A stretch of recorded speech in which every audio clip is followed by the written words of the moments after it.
Militer Iran mempersiapkan serangan balasan dengan memperingatkan akan menyerang fasilitas minyak di negara-negara Teluk. Iran tak segan melancarkan ancamannya jika infrastruktur energinya terus menjadi sasaran penyerangan musuh.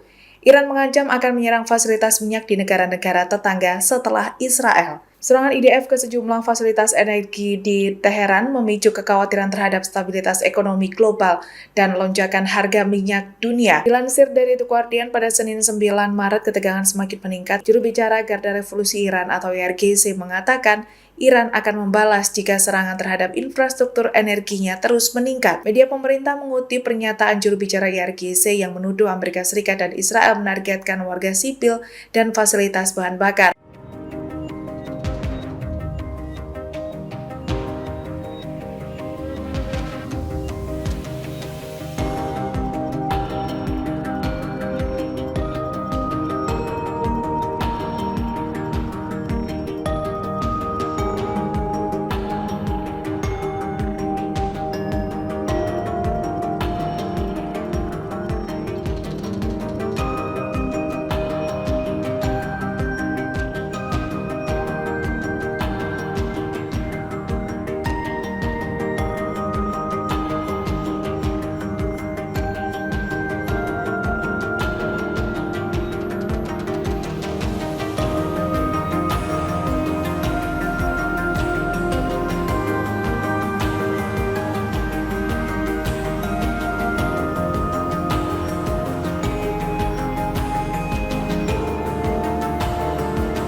Download Tribun X sekarang, menghadirkan lokal menjadi Indonesia.